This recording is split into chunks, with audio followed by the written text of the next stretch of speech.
Qué hermoso es lo que ocurre en este ambiente, hermanos. Qué maravilloso que el Señor haya tocado nuestros corazones, que el Señor haya puesto en nuestros corazones su Espíritu, haya enviado su Espíritu, que el Señor nos haya dado entendimiento. Como decíamos ayer, gracias hermano, que Dios que mandó que de las tinieblas resplandeciese la luz, es el que resplandeció en nuestros corazones para iluminación del conocimiento de la gloria de Dios en la faz de Jesucristo. Si ese versículo no se hubiese cumplido en nosotros, esta reunión no tendría sentido. Nunca se habría realizado, nunca nos habríamos encontrado nosotros en el camino. Estaríamos tan dispersos como estábamos cuando estábamos en tinieblas. Pero vino el Señor y resplandeció en nuestros corazones.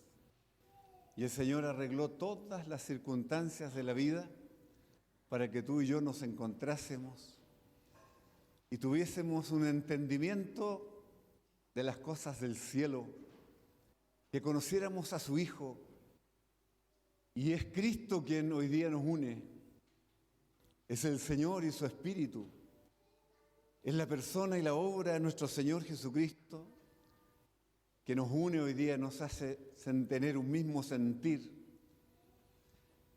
De alguna manera estamos juntos en esta carrera, estamos juntos en esta batalla, porque es una carrera que estamos en pleno camino, como se nos compartía en el verano. Estamos nosotros a mitad de camino. Tanto es así que alguien podría desafiarnos y decir: ¿estás dispuesto a seguir hasta el final o todavía estás a tiempo de regresar al lugar donde estabas?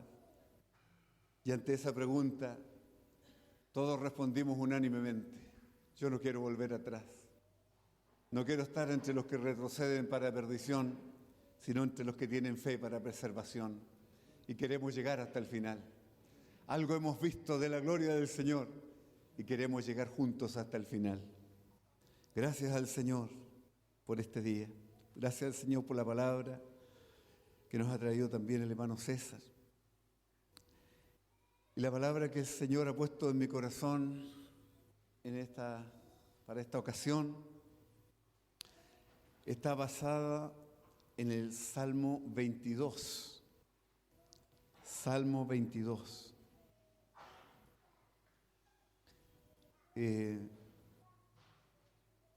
Vamos a mirar al Señor y vamos a oír al Señor. Que el Señor, por su Espíritu, el Espíritu Santo que vino para tomar lo que es de Cristo y dárnoslo a conocer, sea quien nos ayude, no solo para compartir esta palabra. Yo necesito esa ayuda del Espíritu Santo para poder expresar las cosas profundas que están aquí.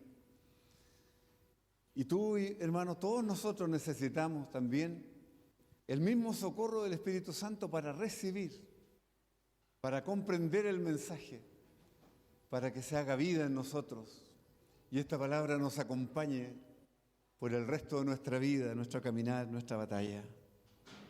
Que el Señor nos ayude. El Salmo 22, versículo 1 y 2. Dios mío, ¿por qué me has desamparado? ¿Por qué estás tan lejos de mi salvación y de las palabras de mi clamor? Dios mío, clamo de día y no respondes, y de noche y no hay para mí reposo. Estas palabras podrían no tener ningún significado o un significado extraño para todos quienes los leyeron en los salmos. Por muchos años estos salmos fueron leídos, todos los salmos. de los tiempos del rey David. Este mismo salmo es atribuido al rey David. Y alguien pensando que Dios nunca nos desampara, que Dios nunca nos deja, que Dios acompañó a su pueblo Israel, a su siervo Abraham, a los patriarcas. ¿Cómo hay alguien que canta un canto y un canto que habla de desamparo, como que Dios te abandona y que aunque tú clames de día y clames de noche, no hay respuesta, no hay reposo, y como que Dios está lejos de salvar y lejos de las palabras del clamor de un afligido? Resultan una palabra absolutamente contradictoria e incomprensible. Y podríamos comprender a cualquiera que con solo leer estos dos versículos busque mejor otro salmo. Un salmo de aliento, el Salmo 23, Jehová es mi pastor, nada me faltará. En lugares de delicados pastos me hará descansar. Cantaré su gloria eternamente, en su presencia habitaré por largos días. Y así. Pero este salmo resulta incomprensible. Hasta que otra persona lo canta. Este salmo no sería comprensible para nosotros hasta que alguien lo dice. Y ustedes saben quién lo dijo. Nuestro Señor Jesucristo pronunció estas palabras. Y no en el Getsemaní, no en el Jordán, no en el monte de la Transfiguración.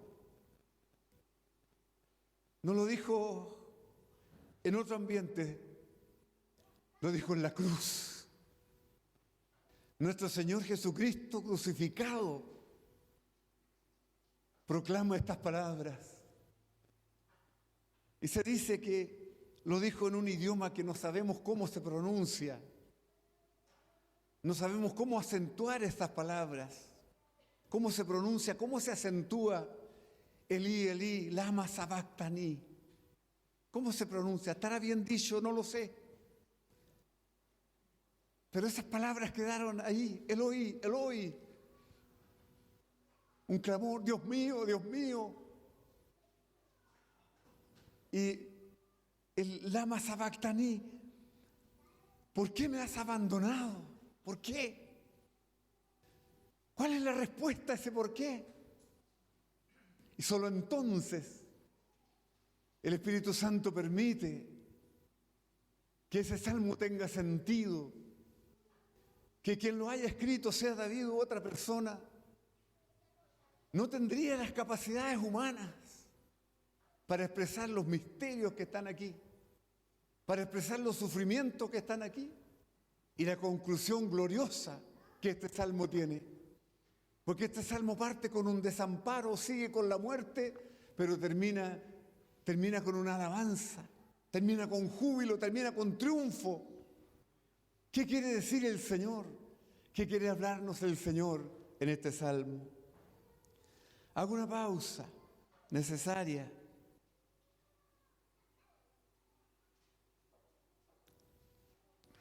Nosotros estamos aquí, en la tierra, pero nosotros bien sabemos que existe otro escenario.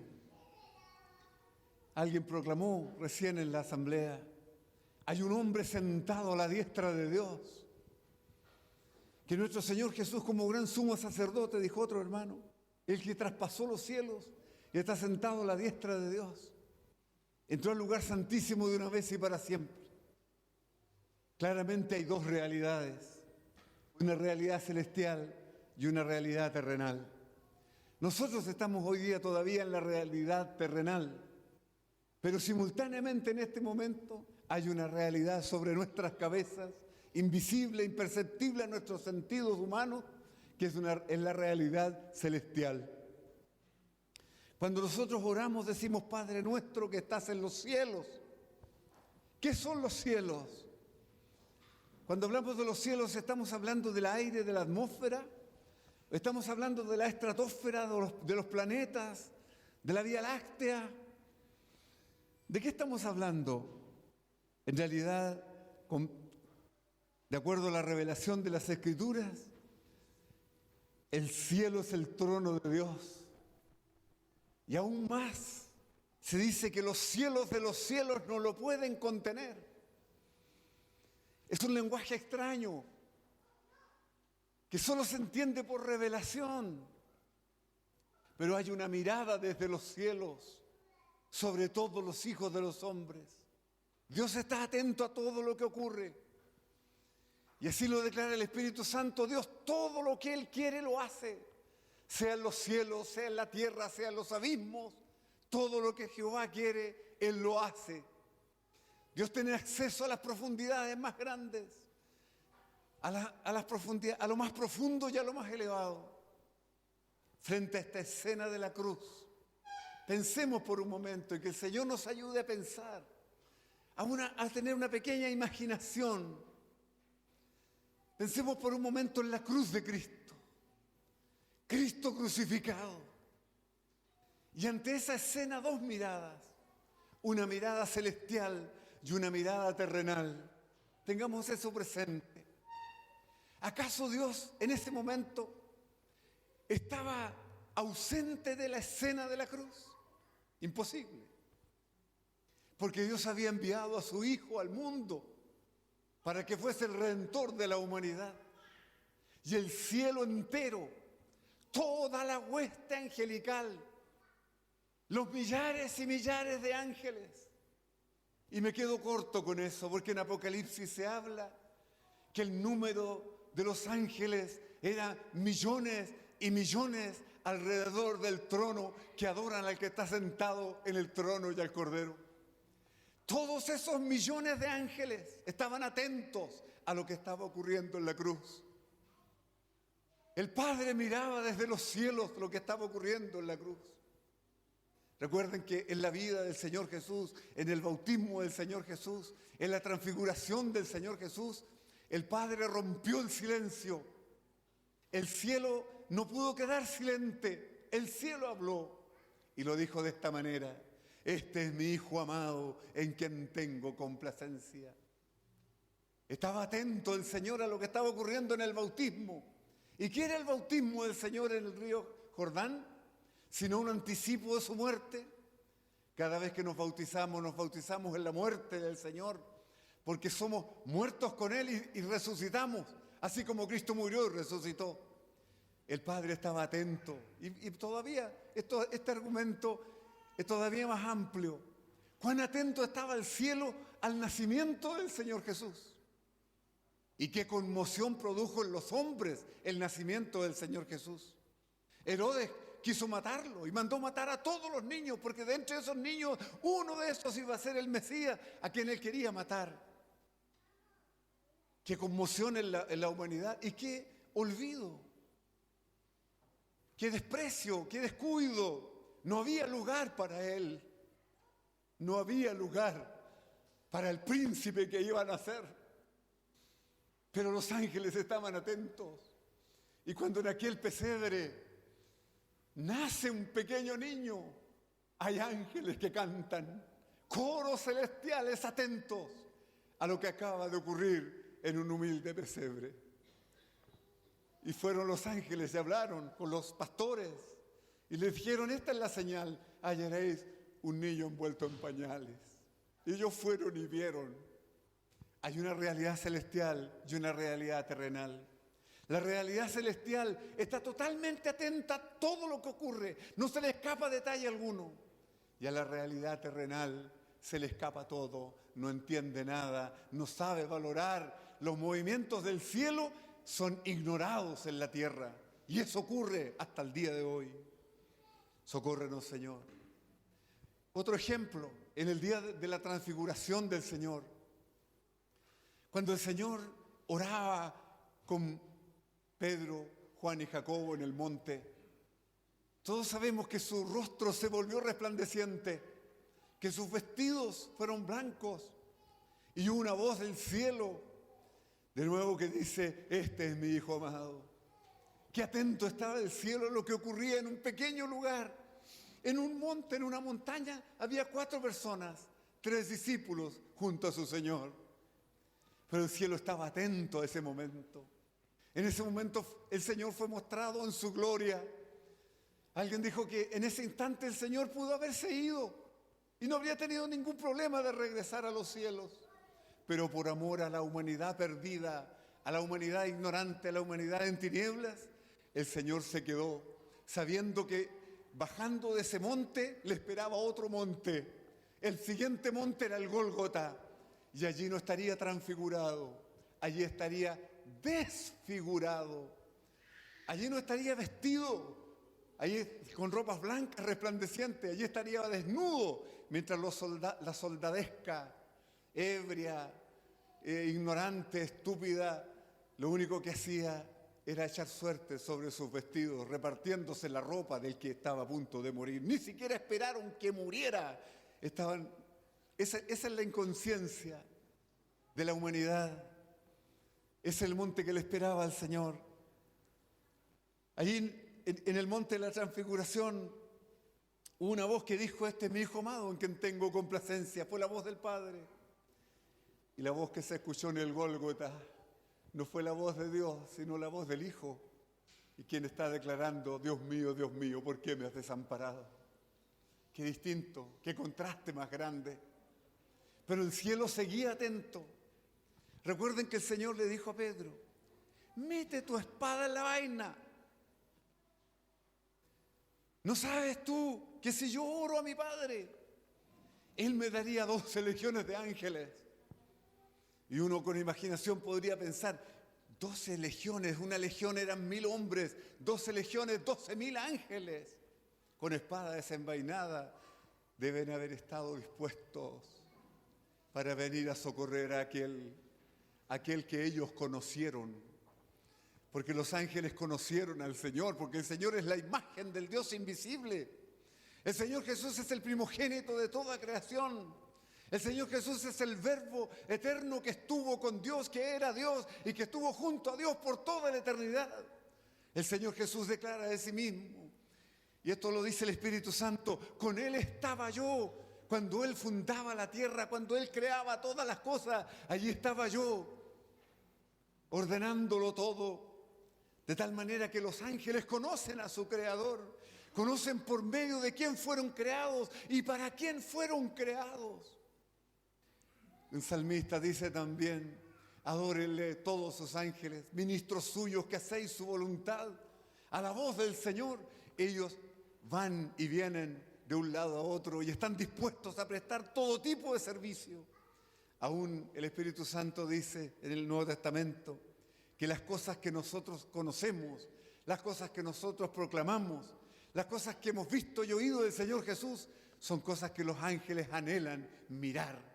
Los ángeles están atentos mirando esta escena de la cruz. ¡Qué tremendo! Tenemos entonces una realidad celestial y una realidad terrenal. Eso lo veremos aquí, en este salmo. Y por último digo, con respecto a esta introducción, que hay un tercer personaje, un tercer ambiente, que son las huestes espirituales de maldad en las regiones celestes. Son los principados y las potestades a los cuales el Señor Jesús triunfó sobre ellos en la cruz. Ellos también observaron esta escena, la escena del Gólgota, la escena del Cristo crucificado. También fue un espectáculo para los demonios. Bien podría pensar el infierno reunido con todas sus jerarquías espirituales. Se habla de principados, de potestades, de huestes espirituales de maldad en las regiones celestes, invisibles para nosotros. No estamos viendo los demonios aquí. Y si alguno hubiese aquí está vencido y derrotado en la cruz, creemos más bien que hay ángeles que acampan alrededor de nosotros ahora. Pero aquellos demonios en un principio pensaron: hemos vencido, hemos ganado, lo llevamos a la cruz, murió. El que nos reprendió, el que reprendió la legión del endemoniado gadareno, está derrotado, lo matamos, lo logramos.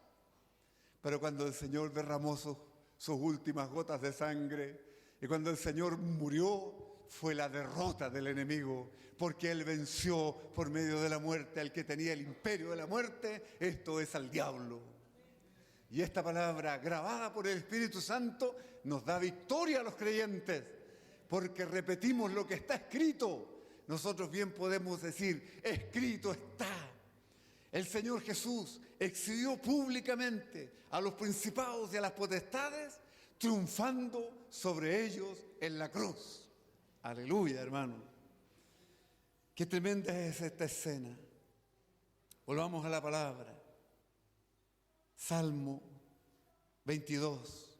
Dios mío, ¿por qué me has desamparado? Esa palabra habla de abandono, de dejar atrás. La palabra desamparado, literalmente esa palabra significa abandono, es como dejar a alguien totalmente abandonado, dejarlo atrás, olvidado. Pero examinemos el lenguaje.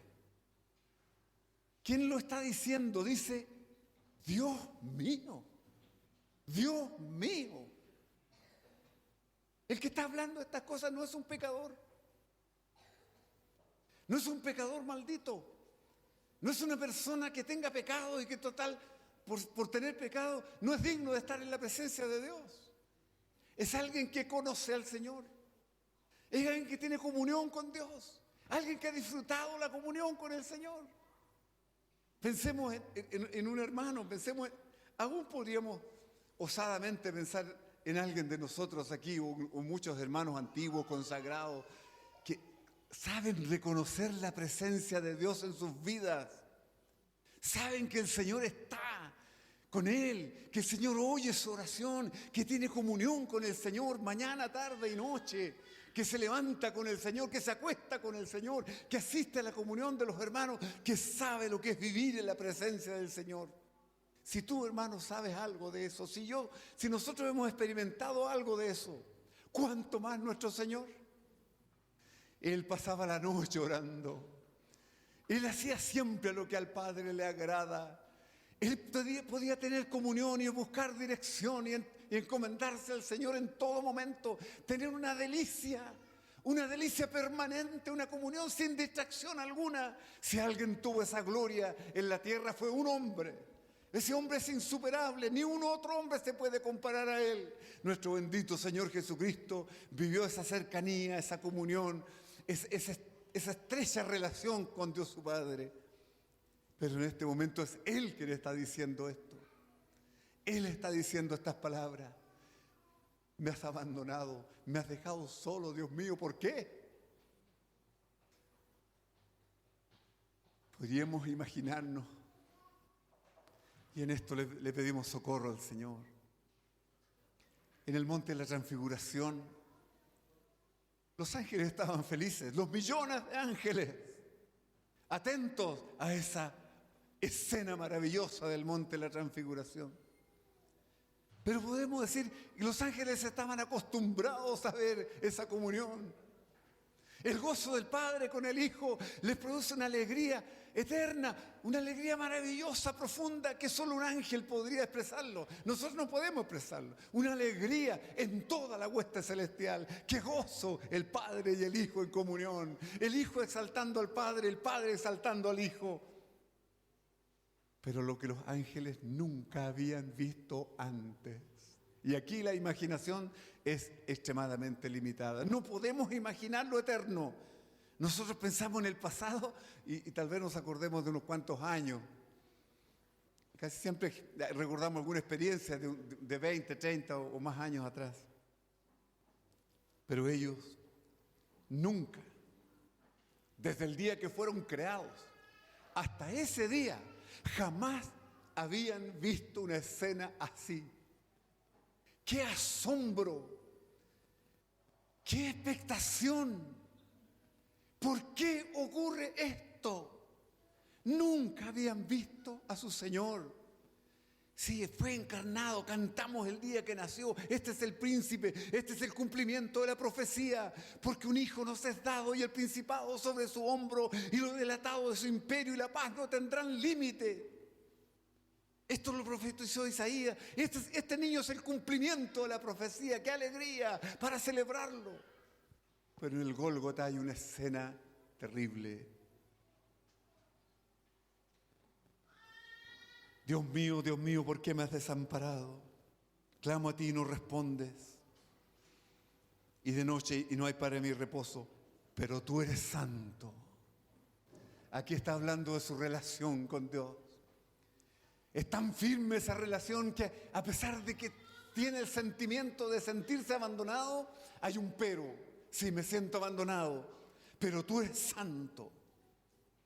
Tú que habitas entre las alabanzas de Israel, en ti esperaron nuestros padres, esperaron y tú los libraste, caminaron, clamaron a ti y fueron librados, confiaron en ti y no fueron avergonzados. ¡Qué firme fundamento! En medio del dolor más grande, en medio del desamparo más grande, Él afirma que conoce al Señor, este Señor que no defrauda, no defraudó a sus padres. Los padres esperaron y Dios los libró. Ellos clamaron y fueron librados. Confiaron y no fueron avergonzados. Yo conozco que mi Dios responde. Mi Dios es santo. Y luego se mira a sí mismo. En estos versículos, hasta aquí, hasta el versículo 5, el Señor Jesús está hablando de su relación con Dios. Qué lindo eso. En aquí adelante, en este momento, habla de sí mismo ahora. Mas yo soy gusano y no hombre, oprobio de los hombres y despreciado del pueblo.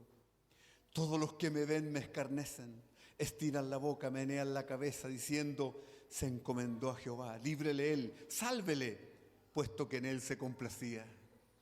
¿Y cómo se cumplió esta palabra? Porque cuando leemos esto, parece que estamos leyendo el Evangelio de Lucas.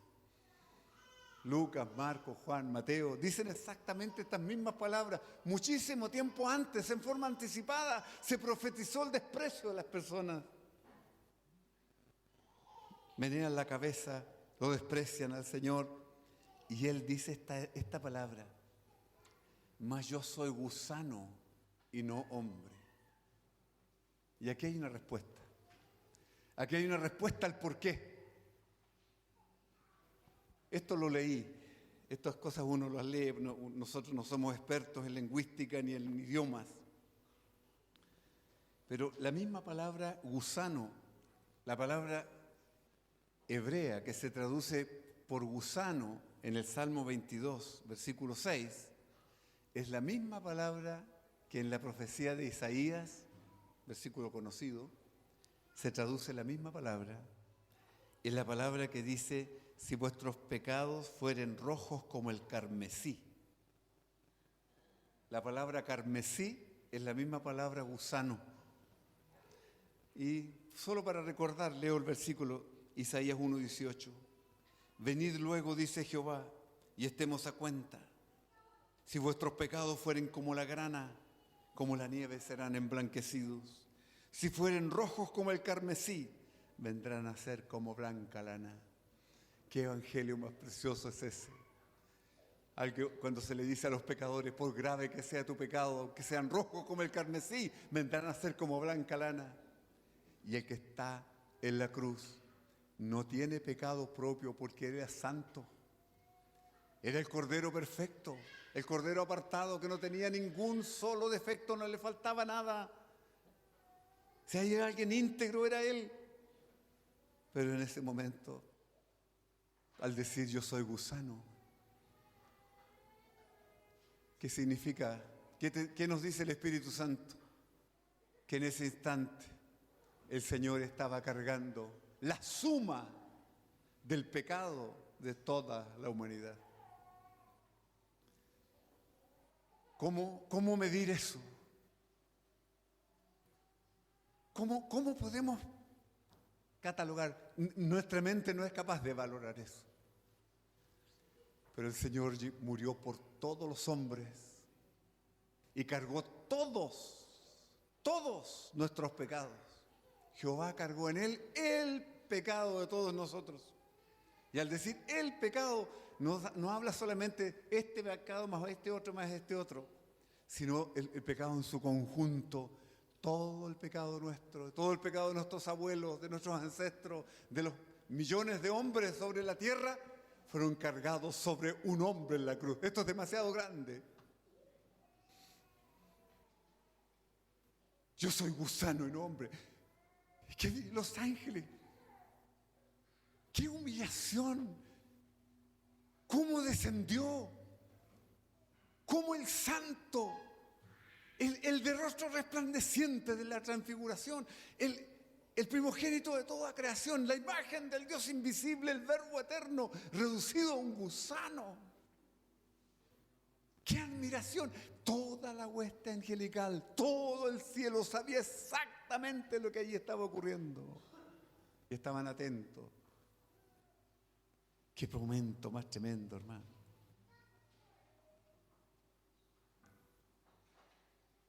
Ahora miremos lo que sigue aquí y vamos a ir entendiendo mejor. Versículo 9. Pero, segundo pero tú eres santo. Segundo pero tú eres el que me sacó del vientre. Anteriormente había dicho, los que me ven me escarnecen, estiran la boca. Esto es lo que habla, estiran la boca, menean la cabeza, lo vituperan, lo desprecian con palabras. Pero el Señor tiene un pero en el corazón.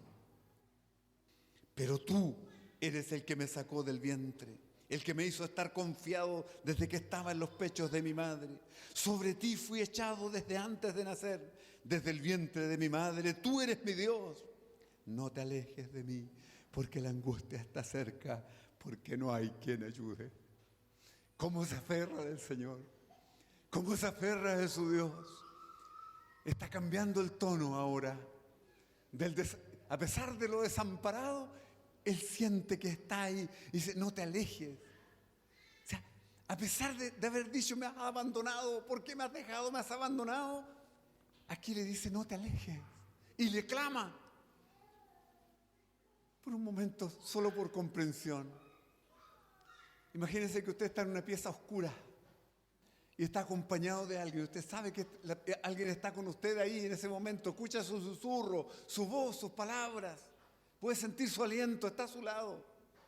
Pero esa persona se va y ya no lo sientes. Y solo la oscuridad te rodea. No está, me desamparó, me dejó. Pero él sabe que aunque se alejó, no está lejos. Y le dice, no te alejes. En esa pieza oscura, no te veo. Estás más allá, estás más acá. No te alejes. No te alejes de mí, porque la angustia está cerca. Porque no hay quien ayude. El angustiado, Cristo crucificado, sabe que su Padre, aunque en un instante aparece desamparado, porque Él está como un gusano cargando el pecado de la humanidad, aún así no está lejos de Él. Y le dice, no te alejes, no hay quien ayude, la angustia está cerca. Qué tremendo, hermano.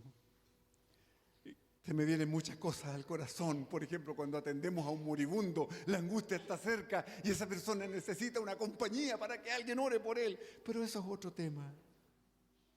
Luego el Señor sigue hablando aquí de la relación del mundo. Este es el escenario terrenal en el día y en el momento de la crucifixión. Me han rodeado muchos toros, versículo 12. Fuertes toros de Basán me han cercado. Abrieron sobre mí su boca como león rapaz y rugiente. He sido derramado. Aquí está la burla humana, el desprecio de todos, despreciado y desechado entre los hombres. Me han rodeado los toros, versículo 16. Porque perros me han rodeado, me ha cercado cuadrilla de malignos. Horadaron mis manos y mis pies. Puedo contar todos mis huesos, entre tanto ellos me miran y me observan. Repartieron entre sí mis vestidos y sobre mi ropa echaron suertes. Muchas veces hemos leído esto en los evangelios, pero esto fue anticipado.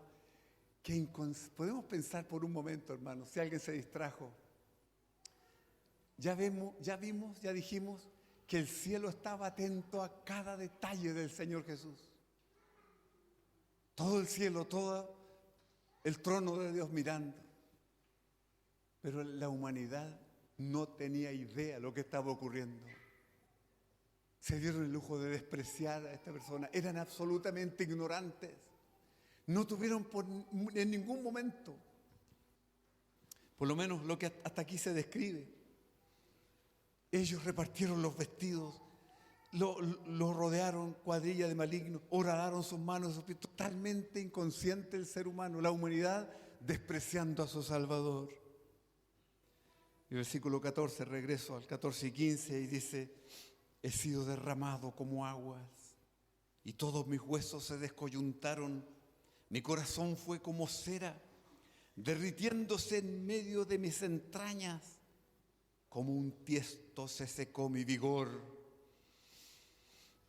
Otra versión dice: estoy seco como una teja. Algo más seco que una teja, ¿no? Y mi lengua se pegó a mi paladar, y me has puesto en el polvo de la muerte. La muerte. Paso a paso, a pausa, secándose su vigor, su lengua pegada, rodeado de vituperio, horadado, traspasado sus manos y sus pies en la cruz. Ahí está el Señor. Ahora hay un pequeño cambio en el tono. Ahora hay una apelación a Dios. En el extremo de su debilidad, hay una apelación a Dios. Y Él lo dice de esta manera: mas tú, Jehová, no te alejes. Fortaleza mía, apresúrate a socorrerme. Libra de la espada mi alma, del poder del perro mi vida. Sálvame de la boca del león y líbrame de los cuernos de los búfalos. Como una pesadilla que todo se le venía encima, el Señor clama. Y estas palabras coinciden con las últimas palabras del Señor. 7 veces habló el Señor de la cruz. En la cruz, la última palabra fue: Padre, en tus manos encomiendo mi espíritu. Estas palabras coinciden con eso, porque se está encomendando al Señor. No te alejes, apresúrate a socorrerme, líbrame, sálvame.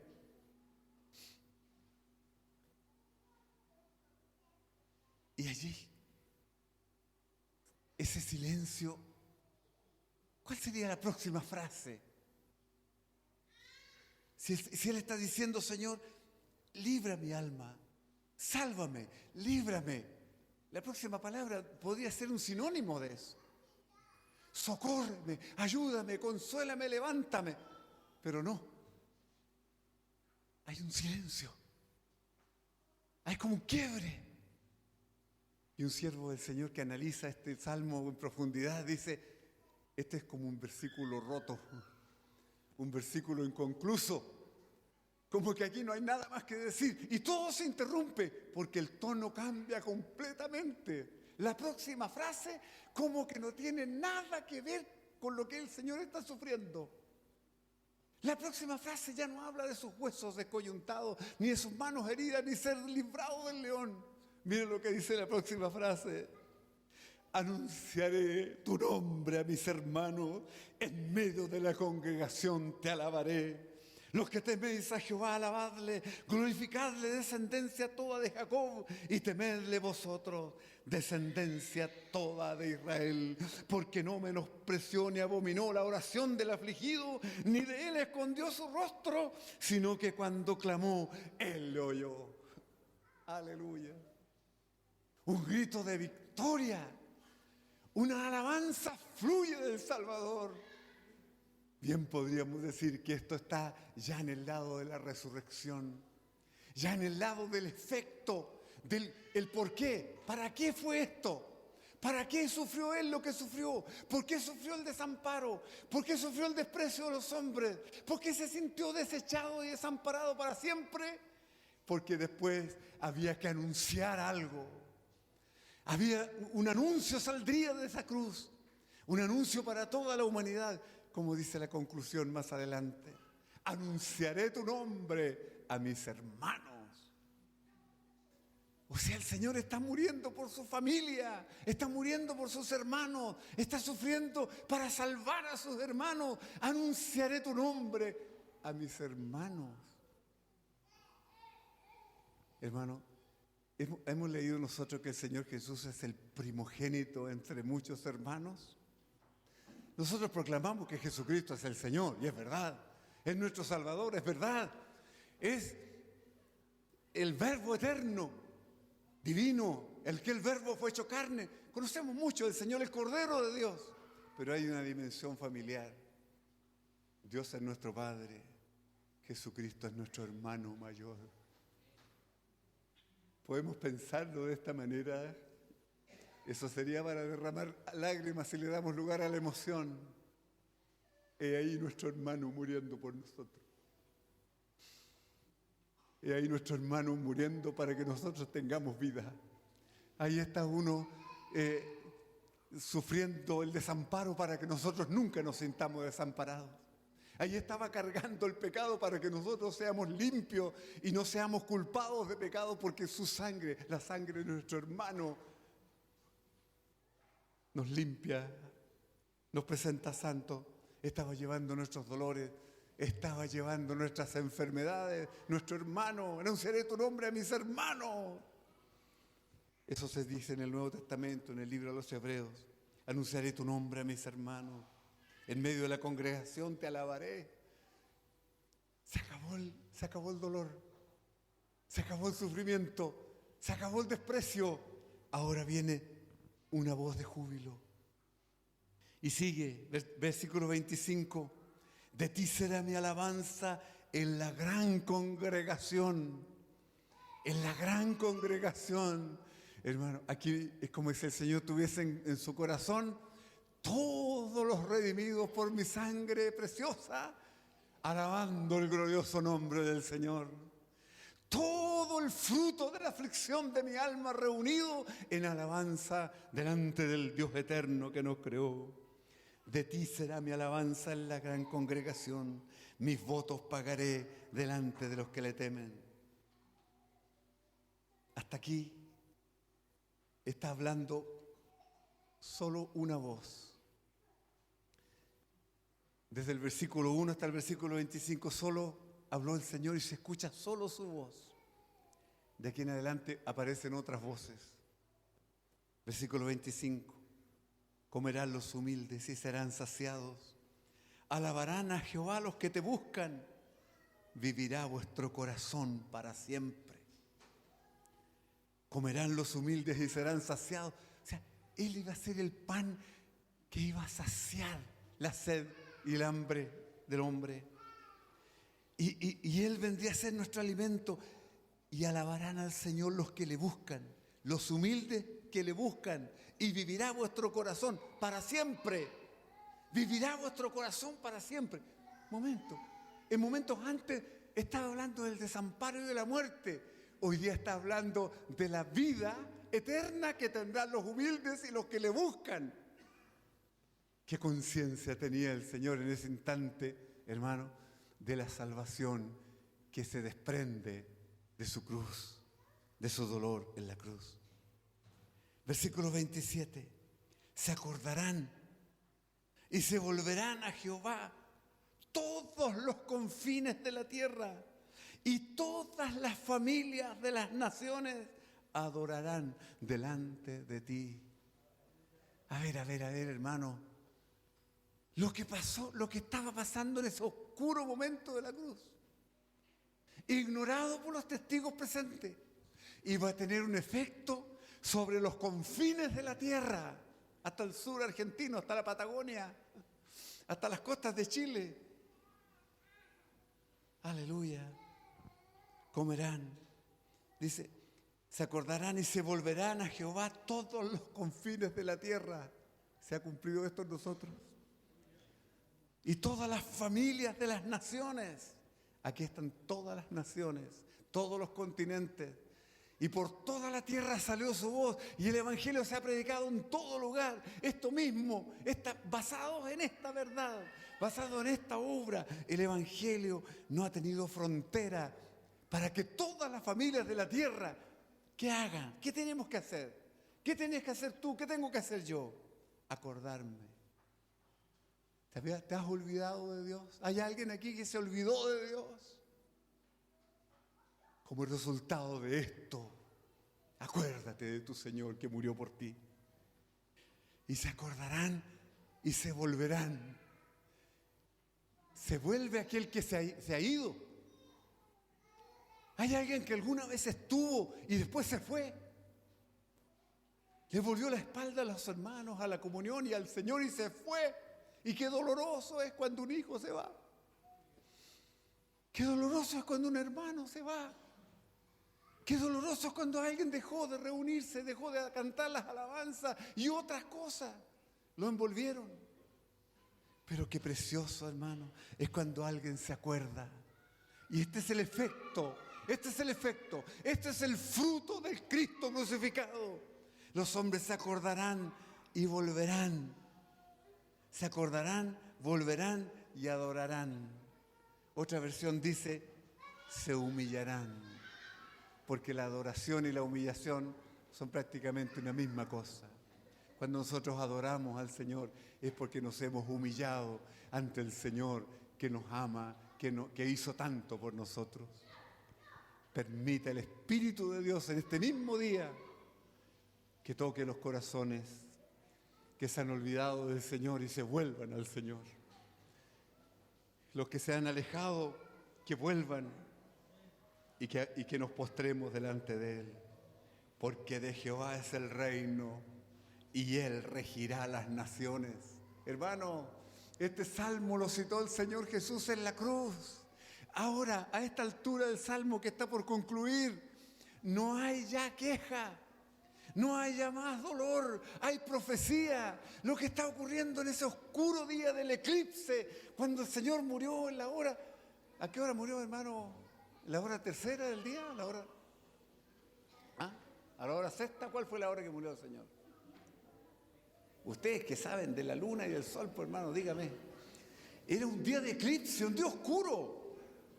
Lo que ocurrió en aquel momento, hermano, iba a tener efecto sobre todas las naciones, porque el Señor es el reino y Él regirá las naciones. El destino de la humanidad se estaba jugando en ese momento. El Cristo crucificado en la cruz. ¡Qué precioso es nuestro Salvador! Comerán y adorarán todos los poderosos de la tierra. Se postrarán delante de Él todos los que descienden al polvo, los mortales. Aún el que no puede conservar la vida a su propia alma. Hermanos, para todos, qué amplia es la salvación del Señor. Todos pueden ser salvos si se vuelven al Señor, si se acuerdan y se vuelven y se humillan ante el Señor. Luego dice, la posteridad les servirá. Y esto será contado de Jehová hasta la postrera generación. Vendrán y anunciarán su justicia. A pueblo no nacido aún anunciarán que Él hizo esto. Aleluya. Él hizo esto. Pueblo no nacido aún. Tú y yo no habíamos nacido. Aleluya. Cuando el Señor dijo esto, no habían nacido los cristianos del segundo y tercer siglo, los que fueron perseguidos y murieron en la boca de los leones en el circo romano. O los perseguidos de la Reforma en el siglo XV y XVI, en esos grandes avivamientos que abarcaron el mundo entero. Pueblo que no había nacido aún, se convirtió al Señor por este hecho, por este desamparo, por esta entrega, por esas manos traspasadas, por esa sangre derramada, por uno que gustó la muerte por todos. Eso se contará hasta la postrera generación a un pueblo que todavía no había nacido. Y ahí estamos nosotros, hermanos. Se nos contó esta buena nueva y nosotros la creímos. Creo que Jesús es el Cristo, el Hijo del Dios viviente. Creo que Jesús es mi Salvador. Creo que el Señor me perdona todos mis pecados. Creo que un día estaremos en la misma presencia del Señor por los siglos de los siglos. Hermano, el cielo sigue tan atento como en aquella hora. Y el Señor está mirando tu corazón y mi corazón ahora. Yo solo puedo mirarte físicamente. Unos a otros nos miramos. Este hermano está triste, este hermano está contento, este hermano está en aflicción, este hermano está jubiloso. Pero solo Dios conoce la profundidad de tu alma y Dios la ve. Dios ve la necesidad. Y aquí en este salmo está la recuperación del hombre, está la salvación del hombre, está la derrota de Satanás, está el canto del Señor. Anunciaré tu nombre a mis hermanos. Aquí está nuestro hermano muriendo por nosotros para darnos vida. Vivirá vuestro corazón para siempre. Es una profecía. La profecía de la vida eterna junto al Señor por los siglos de los siglos, ya sin pecado, sin maldad, sin Satanás, sin ningún demonio, sin ninguna enfermedad. ¡Gloria a Dios! Viene un reino venidero donde no habrá más muerte, no habrá más llanto ni más dolor, porque las primeras cosas habrán pasado. Nosotros tenemos que proclamar eso, hermano, porque nosotros somos peregrinos en esta tierra. Estamos de paso en este desierto. Pronto viene nuestra Canaán celestial, nuestra gloria eterna, y allí estaremos para siempre con nuestro Señor. ¿Y por qué fue todo eso? Porque hubo uno que fue crucificado por nosotros y que hoy día vive. Aleluya. Jesucristo resucitado, glorificado, proclamando solo vida para nosotros. Primero en este salmo solo se escucha al Señor y su relación con Dios. Luego se escucha el desprecio de los hombres, la apelación del Señor y luego la adoración, el anuncio, el júbilo, el triunfo, porque el Señor Jesús triunfó, venció al enemigo de una vez y para siempre y vino para darnos vida y vida en abundancia. Bendito sea el Señor. Por este evangelio, millones han sido salvos.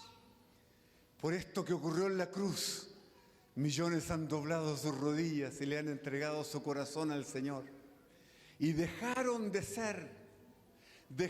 pertenecer al mundo, dejaron de ser parte de aquella multitud que ignora al Señor, de aquella multitud que habiendo venido el Hijo de Dios a este mundo, no lo conocieron. A los suyos vino y los suyos no le recibieron. Esa multitud ignorante que le interesaba lo material, se repartieron los vestidos, las ropas de gala del Señor, la túnica, se la repartieron para no dividirla porque era muy valiosa, se la repartieron, se echaron suertes. ¿Quién se va a quedar con esto precioso? Pero se olvidaron del Salvador, no tenían idea de lo que estaba ocurriendo en ese momento. ¿Seguirá el hombre en esa ignorancia? ¿Seguirá un joven en esa ignorancia? ¿Seremos parte del mundo que olvida al Señor? ¿Seremos parte del mundo que desprecia al Señor? ¿Seremos parte del mundo en tinieblas que ignora lo que el Señor Jesús hizo por la humanidad en la cruz? ¿O de lo que Dios hizo al enviar a su Hijo a este mundo?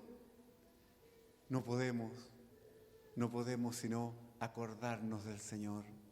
No podemos sino volvernos al Señor. No podemos sino humillarnos delante del Señor. ¿Se merece este Señor nuestra adoración? Cuán admirado cuando todos los ángeles miraron esta escena. Si antes de esa escena valoraban a su Señor y amaban a su Señor y le servían, a partir de ese momento, ¿cómo pudiste hacer eso? ¿Cómo pudiste ir a ese mundo? ¿Cómo pudiste andar entre los hombres, humillado, despreciado, desechado? ¿Cómo pudiste hacer eso? ¿Y cómo pudiste ir a la cruz? ¿Y cómo pudiste, sabiendo lo que iba a ocurrir? Qué tremenda fue tu obra y qué grande es tu victoria, porque no vuelve solo el Señor. Cuando regresa con todos nosotros. Aleluya, con todos los que se convierten en el Señor, con los que siguen al Señor.